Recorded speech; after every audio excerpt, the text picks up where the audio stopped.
Hello students, welcome back.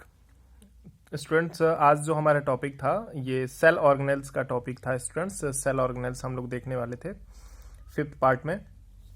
अभी एक normal सा सेल का स्ट्रक्चर स्टूडेंट्स हमें दिखाई दे रहा है यहाँ पे जो हमारे पास में है। स्टूडेंट्स, हम इसमें देख पा रहे हैं कि कुछ जो सेल ऑर्गेनेल्स हैं साइटोप्लाज्म के अंदर वो दी गई हुई हैं। इसमें कुछ सेल ऑर्गेनेल्स के स्ट्रक्चर दिए गए हुए हैं जो नॉर्मल हैं। स्टूडेंट्स, आप यहाँ पे देख पाएंगे जैसे कि हमारा ये एक सेल ऑर्गेनेल्स है। ये जो है हमारा एंडोप्लाज्मिक रेटिकुलम है स्टूडेंट्स। ये हमारा एंडोप्लाज्मिक रेटिकुलम है स्टूडेंट्स। ये ठीक है स्टूडेंट्स। यहाँ पे आप देख पा रहे हैं ये स्ट्रक्चर जो है वो हमारे गोल्जी अपरेटस का है स्टूडेंट्स। और ये स्ट्रक्चर जो है हमारा वैक्यूल्स का है स्टूडेंट्स। ये हमारा प्लास्टिड है स्टूडेंट्स, ये प्लास्टिड है। ये हमारा माइट्रोकांडिया है। ये हमारा कुछ ये जो छोटे छोटे आपको दिखाई दे रहे हैं ये लाइसोसोम के पार्टिकल्स हैं स्टूडेंट्स। अभी यहाँ पे बीच में न्यूक्लियस है स्टूडेंट्स। ये न्यूक्लियस के अंदर मतलब ये क्रोमेटिन मटेरियल जो भी है ये है students. Let us start student. हम स्टार्ट करेंगे मतलब जो हमारा सबसे पहला सेल ऑर्गेनेल्स है उस सेल ऑर्गेनेल से जो कि हमारा एंडोप्लाज्मिक रेटिकुलम है स्टूडेंट। बेसिकली हम एंडोप्लाज्मिक रेटिकुलम के बारे में थोड़ा सा जानेंगे। आज हम कंप्लीट करेंगे इस सेशन में स्टूडेंट्स दो सेल ऑर्गेनेल्स के बारे में। पहला जो होगा हमारा एंडोप्लाज्मिक रेटिकुलम होगा, दूसरा जो हमारा होगा वो गाल्जी अपरेटस होगा स्टूडेंट। ये जो दोनों हैं इन दोनों टॉपिक को हम कवर करेंगे। अगर टाइम मिला तो स्टूडेंट्स हम लाइसोसोम को भी कवर कर लेंगे। चलिए स्टार्ट करते हैं स्टूडेंट्स। हम अपना जो टॉपिक है एंडोप्लाज्मिक रेटिकुलम जिसको हम ईआर से भी जानते हैं स्टूडेंट। चलिए स्टूडेंट्स यहाँ पे हम देखते हैं। पहले सबसे पहले हम इसकी डिफिनीशन देख लेंगे स्टूडेंट्स। चलिए स्टूडेंट देखते हैं। कहता है डिफिनीशन के अकॉर्डिंग ये क्या कह रहा है स्टूडेंट्स कि endoplasmic reticulum a network of membranes tubules within the cytoplasm of a eukaryotic cell। Students, ये एक यूकैरियोटिक सेल है जो आप देख पा रहे हैं जिसमें मैंने आपको कल प्रोकैरियोटिक और यूकैरियोटिक के बीच में डिफरेंस समझाया था स्टूडेंट। इसीलिए वो डिफरेंस समझाया गया था ताकि आपको ये बेसिक चीज़ें जो हैं वो आसानी से समझ में आ सकें स्टूडेंट। आप देखेंगे कि ये जो यूकैरियोटिक सेल है उसमें जो वेल डेवलप ये एंडोप्लाज्मिक रेटिकुलम है, एक सेल ऑर्गेनेल्स है, कोशिकांग है जिसको हिंदी में हम बोलते हैं स्टूडेंट्स। यहाँ पे एक बात और क्लियर कर लीजिए। ORGAN ऑर्गन मीन्स होता है अंग। सेल ऑर्गेनेल्स यानी कि कोशिका के अंदर पाए जाने वाले, सेल के अंदर पाए जाने वाले ऑर्गन को सेल ऑर्गेनेल्स कहते हैं जो कि सेल के अंदर कुछ फंक्शन करते हैं। जैसे हमारी बॉडी के अंदर अलग अलग ऑर्गन है वो फंक्शन करते हैं। जैसे हमारा हैंड है, आई है, ईयर है, टंग है, टिथ है, नोज है, लिप है, ये सारी चीज़ें फंक्शन करते हैं। जैसे अलग अलग ये ऑर्गन है वैसे ही एंडोप्लाज्मिक रेटिकुलम भी एक सेल का ऑर्गन है जो कि इसके स्ट्रक्चर के बारे में यहाँ पे बताया जा रहा है स्टूडेंट्स। ये क्या कह रहा है यहाँ पे देखिए। कह रहा है कि ये network of membranes tubules within the cytoplasm of eukaryotic cell. Eukaryotic cell के अंदर, साइटोप्लाज्म के अंदर स्टूडेंट्स, साइटोप्लाज्म आप जान चुके होंगे किसको कहते हैं स्टूडेंट। जो साइटोप्लाज्म जेली लाइक लिक्विड होता है उसमें कुछ मेम्ब्रेन की तरह से एक ट्यूब की तरह से, देखिए स्टूडेंट्स यहाँ पे थोड़ा सा डीप में फिगर हम देखें तो ट्यूब की तरह से कुछ संरचनाएं हैं इसमें। ये ट्यूब की तरह से कुछ संरचना है। ये न्यूक्लियस है हमारा स्टूडेंट्स, ये न्यूक्लियस है हमारा।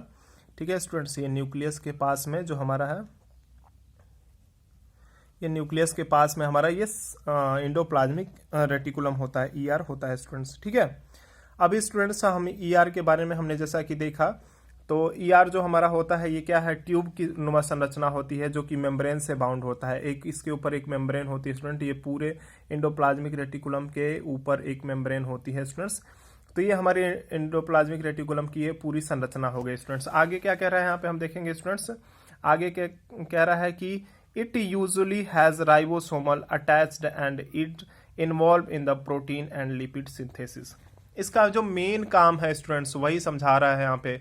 मेन क्या काम है स्टूडेंट्स, जैसे मेन काम है ये प्रोटीन का सिंथेसिस करना यानी संश्लेषण है। सिंथेसिस की हिंदी होती है स्टूडेंट संश्लेषण, यानी कि बनाना। एक तरह से कह लिया जाए उसको, जो प्रोटीन है सेल के अंदर उसको क्या करता है ये सिंथेसाइज करता है, मतलब एक रूप, एक स्ट्रक्चर प्रोवाइड करता है प्रोटीन को और लिपिड्स को स्टूडेंट। ये मेनली एंडोप्लाज्मिक रेटिकुलम का जो है वही ये काम है कि ये प्रोटीन सिंथेसिस और लिपिड सिंथेसिस करता है। अगर इसके टाइप की बात करें स्टूडेंट्स तो देयर इज अ 2 टाइप्स, यानी कि इट आर 2 टाइप्स, 2 टाइप के होते हैं। एक होता है RER, एक होता है SER। डिस्क्राइब करते हैं स्टूडेंट्स RER को और SER को। एक का मतलब होता है स्टूडेंट्स, यहाँ पे हम देखेंगे यहाँ पे देख पा रहे हैं हम स्टूडेंट, जैसा कि एंडोप्लाज्मिक रेटिकुलम हमारा दो टाइप का हो गया, एक RER यानी कि रफ एंडोप्लाज्मिक रेटिकुलम।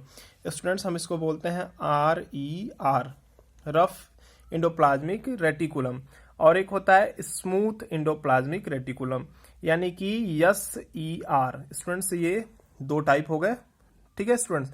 ये इसको रफ क्यों बोलते हैं स्टूडेंट, ये जो एंडोप्लाज्मिक रेटिकुलम होता है, ये इसके ऊपर राइबोसोम के कुछ छोटे छोटे पार्टिकल लगे होते हैं। जैसे कि मान लीजिए एंडोप्लाज्मिक रेटिकुलम है स्टूडेंट्स, इस पे छोटे छोटे राइबोसोम के अगर पार्टिकल अटैच हो गए, इस एंडोप्लाज्मिक रेटिकुलम के ऊपर छोटे छोटे राइबोसोम के पार्टिकल अटैच हो गए, तो इसको हम रफ एंडोप्लाज्मिक रेटिकुलम कहते हैं स्टूडेंट्स, ठीक है। और अगर इस पे राइबोसोम के पार्टिकल नहीं है स्टूडेंट, तो हम इसको स्मूथ एंडोप्लाज्मिक रेटिकुलम बोलेंगे। देखिए स्टूडेंट, ये सरफेस थोड़ा सा रफ नजर आ रही है, इसलिए इसको हम रफ एंडोप्लाज्मिक रेटिकुलम बोलेंगे। और ये सरफेस जो है स्टूडेंट्स, अगर क्लीन पहले थी तो उसमें कोई राइबोसोम के पार्टिकल नहीं थे, इसलिए हम उसको स्मूथ एंडोप्लाज्मिक रेटिकुलम नाम दे रहे थे। स्टूडेंट देखिए, रफ एंडोप्लाज्मिक रेटिकुलम जो होता है वो प्रोटीन सिंथेसाइज करता है स्टूडेंट। स्पेशली इसका काम यह है रफ एंडोप्लाज्मिक रेटिकुलम का स्टूडेंट्स की प्रोटीन का सिंथेसिस करेगा। स्टूडेंट्स एक बार और ध्यान देने की बात है, एंडोप्लाज्मिक रेटिकुलम दो टाइप के होते हैं। एंडोप्लाज्मिक रेटिकुलम का मेन फंक्शन होता है प्रोटीन का सिंथेसिस करना, लिपिड का सिंथेसिस करना। स्टूडेंट जो दो टाइप होते हैं एंडोप्लाज्मिक रेटिकुलम के, वो क्या होते हैं, रफ एंडोप्लाज्मिक रेटिकुलम होता है। रफ एंडोप्लाज्मिक रेटिकुलम पे राइबोसोम के पार्टिकल लगे होते हैं सरफेस के ऊपर, इसलिए इसको रफ एंडोप्लाज्मिक रेटिकुलम कहते हैं। रफ एंडोप्लाज्मिक रेटिकुलम का मुख्य काम, मेन वर्क जो होता है स्टूडेंट, प्रोटीन का सिंथेसिस करना होता है। स्टूडेंट स्मूथ एंडोप्लाज्मिक रेटिकुलम पे राइबोसोमल पार्टिकल्स नहीं होते हैं, और जो स्मूथ एंडोप्लाज्मिक रेटिकुलम का मेन काम है स्टूडेंट्स, वो लिपिड्स का सिंथेसिस करना है। लिपिड मतलब स्टूडेंट्स फैट का सिंथेसिस करना है, ठीक है स्टूडेंट। और ये कुछ काम करता है जो हम देख लेंगे। क्या करता है, मैन्युफैक्चर करता है स्टूडेंट्स। मैन्युफैक्चर करना मतलब प्रोटीन का मैन्युफैक्चर हो गया, या फिर मतलब क्या हो गया, फैट का मैन्युफैक्चरिंग हो गया। ये हमारा रफ एंडोप्लाज्मिक रेटिकुलम या स्मूथ एंडोप्लाज्मिक रेटिकुलम के माध्यम से किया जाता है। दूसरा इसका और काम हो गया स्टूडेंट्स की मेम्ब्रेन बायोजेनेसिस में। अगर मेम्ब्रेन बायोजेनेसिस की बात करें स्टूडेंट, तो ये फॉर्मेशन ऑफ सेल मेम्ब्रेन, यानी कि सेल मेम्ब्रेन को भी, एंडोप्लाज्मिक रेटिकुलम जो है सेल मेम्ब्रेन को भी बनाने का काम करता है। प्रोटीन और फैट को यूज करके ये सेल मेम्ब्रेन को भी बनाने का काम करता है स्टूडेंट। जब न्यू सेल डेवलप हो रही होती है उस टाइम ये क्या करता है, एंडोप्लाज्मिक रेटिकुलम जो है वो न्यू सेल का फॉर्मेशन करने के लिए सेल मेम्ब्रेन का निर्माण करता है। स्टूडेंट तीसरी अगर बात करें इसमें, तो एंजाइम एंड हार्मोन का सिक्रीशन होता है, जो कि कह रहा है कि formed by these protein and fats. आप जानते हैं स्टूडेंट्स, जो हमारी बॉडी में जो लिविंग विंग्स होते हैं उनकी बॉडी में हार्मोन का, फिर एंजाइम का सिक्रीशन होता है। जैसे कि हमारे अंदर स्लाइवा का सिक्रीशन हो गया, बाइल जूस का सिक्रीशन हो गया, HCl का सिक्रीशन हो गया, ये सब एंजाइम है स्टूडेंट्स। जो एड्रेनालिन का सिक्रीशन हो गया, ये सब एंजाइम है स्टूडेंट्स। इसमें एड्रेनालिन जो है हार्मोन है, ये इन सबों का सिक्रीशन जो होता है वो बेसिकली मतलब यहाँ पे फॉर्म किया जाता है हमारे सेल के अंदर। जो हमारा एंडोप्लाज्मिक रेटिकुलम है वही फॉर्म करता है, और एंडोप्लाज्मिक रेटिकुलम जो प्रोटीन है और फैट है उसको सिंथेसाइज करके एंजाइम और हार्मोन का भी फॉर्मेशन करता है। जो स्मूथ एंडोप्लाज्मिक रेटिकुलम होता है वर्टिब्रेट्स के अंदर स्टूडेंट्स, वो क्या करता है, लीवर सेल के अंदर ये क्या करता है, डिटॉक्सिफाई करता है अल्कोहल को। जैसे कि आपने देखा होगा कि क्या होता है, जब कोई आदमी अल्कोहल ले लेता है तो उसको डिटॉक्सिफाई किया जाता है। डिटॉक्सिफाई कैसे करता है ये स्टूडेंट्स, ये सेल जो भी मतलब आपने अल्कोहल लिया है उसको क्या करेगा, उसमें जो टॉक्सिक है, जो जहर है, ठीक है स्टूडेंट्स, उसको क्या करेगा, ये रिमूव करने का काम करता है सेल के अंदर से। तो ये था कुछ बेसिक नॉलेज जो है स्टूडेंट्स एंडोप्लाज्मिक रेटिकुलम के बारे में। अब जो हमारा अगला टॉपिक है स्टूडेंट्स, वो गोल्जी अपरेटस के बारे में है, ठीक है स्टूडेंट्स। गोल्जी अपरेटस आप जब बुक लेके स्टडी करेंगे, इसमें थोड़ा सा देख लेंगे कि कैमेलियो गोल्जी ने इसको डिस्कवर्ड किया था स्टूडेंट्स। और इसके बारे में अगर हम बात करें तो स्टूडेंट्स, एक complex of vessels and folded membrane within the cytoplasm of the most eukaryotic cell. ज्यादा से ज्यादा यूकैरियोटिक सेल में स्टूडेंट्स ये पाया जाता है, जो हमारा गोल्जी अपरेटस होता है स्टूडेंट्स। और इस ये जो गाल्जी अपरेटस होता है स्टूडेंट्स, ये इन्वॉल्व होता है सिक्रीशन में एंड इंटरसेलुलर ट्रांसपोर्ट में। मेनली अगर हम बात करें स्टूडेंट्स गाल्जी अपरेटस की, तो इसकी थोड़ी सी हम संरचना देख लेंगे। ये पैरेलल रो लाइक स्ट्रक्चर बनाते हैं स्टूडेंट्स, यहाँ पे छोटी सी संरचना है, ठीक है स्टूडेंट्स। ये पैरेलल होते हैं एक दूसरे के पैरेलल, थोड़ा सा हम देख लेते हैं अभी इसको बढ़िया से और देख लेते हैं। कुछ ऐसा इनका शेप होता है स्टूडेंट्स, और इनके शेप को स्टैक्स या फिर साइट्रीन्स कहते हैं स्टूडेंट्स। स्टैक्स या साइट्रीन नाम देते हैं इस शेप को, जो ये हमारे गोल्जी अपरेटस की संरचना होती है स्टूडेंट्स, ठीक है। ये पैरेलल होते हैं, आप देख सकते हैं मेनली बेसिकली मतलब जो भी ये हैं ये पैरेलल हैं स्टूडेंट्स, ठीक है। गाल्जी अपरेटस का जो मेन फंक्शन है स्टूडेंट्स, हम उसके बारे में थोड़ा सा स्टडी करेंगे। गाल्जी अपरेटस का मेन फंक्शन जो पैकेजिंग एंड क्या है, डिस्पैच करना, पैकिंग करना, यानी कि जो भी प्रोटीन बना हुआ है स्टूडेंट्स, जो भी मतलब लिपिड्स बना हुआ है उसको पैक करेगा, उसको मॉडिफाई करेगा स्टूडेंट्स। जैसे कि मान लीजिए आपके वहाँ कुछ कोई भी चीज़ आती है, तो आप जैसे कि उसमें जो भी इंटीग्रेंट्स होते हैं उसको अलग करते हैं, जो भी मिक्सिंग होता है उसको अलग करते हैं। ऐसे ही फैट में, लिपिड्स में जो भी मिक्सिंग हो गई है स्टूडेंट्स, ये क्या करता है हमारा गोल्जी बॉडी जो है, सॉरी गाल्जी अपरेटस जो है उसको क्या करता है, अलग करने का काम करता है स्टूडेंट्स उसको, प्लस उसको पैकिंग करेगा, अच्छे से पैकिंग करता है। पैकिंग करते वक्त आप देखते होंगे स्टूडेंट्स कितना अच्छा से मतलब पैकिंग किया जाता है, तो वैसे ही पैक करेगा उसको, ठीक है, और मॉडिफाई करके, ठीक है, अलग अलग पार्टों में क्या करेगा, ये सेपरेट कर देगा स्टूडेंट्स, दे देगा मॉडिफाई रूप में, मतलब अलग अलग पार्ट्स में भेज देगा।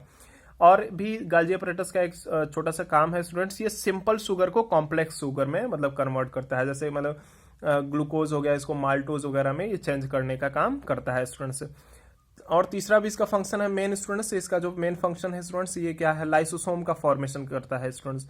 यानी कि लाइसोसोम, जैसे कि हमारा अभी एंडोप्लाज्मिक रेटिकुलम वो क्या कर रहा था, प्लाज्मा मेम्ब्रेन को बनाने का काम कर रहा था, सेल मेम्ब्रेन को बनाने का काम कर रहा था, ऐसे ही स्टूडेंट्स ये क्या करता है, हमारा जो गाल्जी अपरेटस होता है ये क्या करता है, लाइसोसोम्स को बनाने का काम करता है स्टूडेंट्स। अगर हम लाइसोसोम की स्टडी करेंगे, चलिए स्टूडेंट्स इस लाइसोसोम की स्टडी हम नेक्स्ट पार्ट में करते हैं।